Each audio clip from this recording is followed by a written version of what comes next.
Hey, what's up guys? It's Brendan from Best Life Weight Loss. And today's bike vlog, I want to talk about natural food versus processed food. You know, your fast foods, your canned foods, your foods that just have a lot of preservatives and sodium. And just kind of compare having that diet with a more natural diet. A diet where you're cooking your foods. You're cooking your meat, your vegetables, your carbs, where you're in full control over it. And first and foremost, I'd say, my experience, I've eaten fast food every day. In my heyday of being super fat and morbidly obese, when I was 360 something pounds, I remember I was having McDonald's, Burger King, and Jack in the Box every day. It was like, oh, this day we're gonna have Burger King. This day we're gonna have Jack in the Box. And it was delicious. And it's probably why I was 367 pounds. And it was very expensive. But at that time, that was all I was buying. But when I started the journey, if you have watched any of the videos up until now, you'll know that I tried various different foods and diets. I started with just buying pre-packaged meats, but you find out, you start to do the research, you're just looking at the ingredients and you're seeing all these preservatives, unneeded sugars. Like, why does this roast beef have like 15 grams of sugar and barely any protein? It was weird. So it's like, when I started my weight loss journey, I was going for these easy to make meals. The one easy to make thing that I still use is like the minute rice. And I don't do the minute rice because it's easy and I can just cook it in the microwave real fast. I do the minute rice to portion control my rice. I'm Puerto Rican, grew up eating a lot of rice. Rice has always been a staple, and I've loved rice. But when I used to make rice in the rice pot, the rice cooker, it's been so long since I've used one, I forgot what it was called. But I would eat 2-3 cups of rice in a sitting. There were no leftovers. So for me, I use the minute rice as a portion control.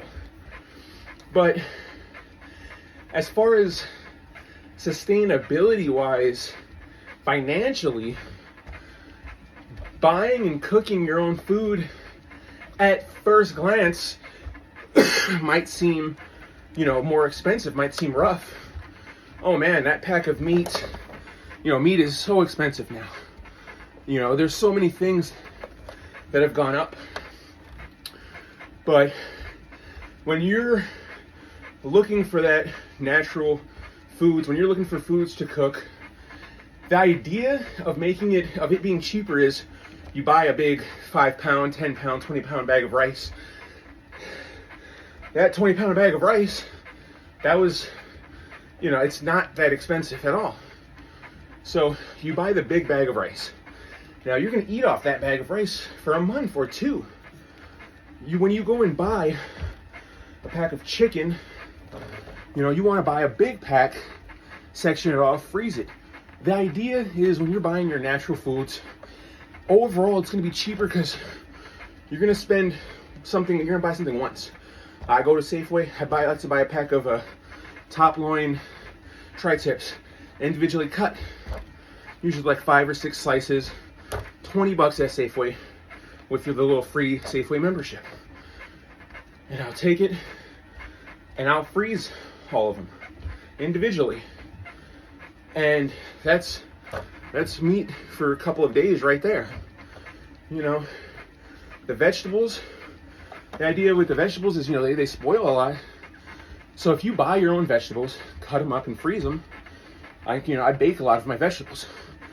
So freezing them, it doesn't really hurt anything. I never, even with my meats, of course you freeze your meat, lose some of the flavor.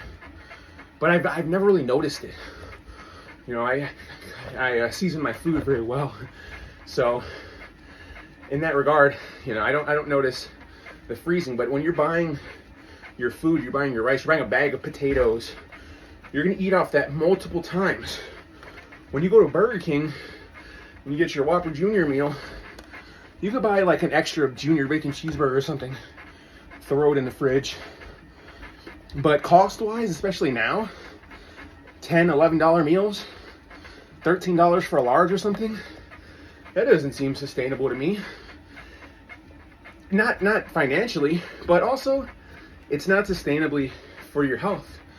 You know, I will always tell you that weight loss always comes down to caloric deficit. Calories in versus calories out. It doesn't matter how much work you're doing. If you're consuming more calories than you're burning, then you're not going to lose weight.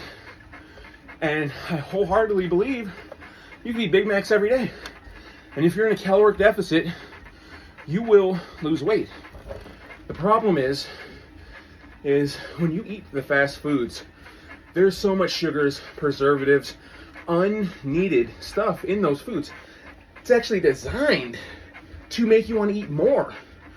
You know, there are all kinds of studies that show that the consumption of sugar just makes you want to eat more sugar. You know, you finish your food, you finish your meat, potatoes, and vegetable, and, you know, you're full. You're like, oh, I'm so full. But, oh shit, dessert coming around, some chocolate chip cookies. Why are you so full, but now you can pound 5 or 6 chocolate chip cookies? It's that sugar aspect. And what people are doing, if you go to these websites for this fast food, McDonald's, Jack in the Box, Burger King, everything has sugar in it. And it's like, man, why does my burger have sugar in it?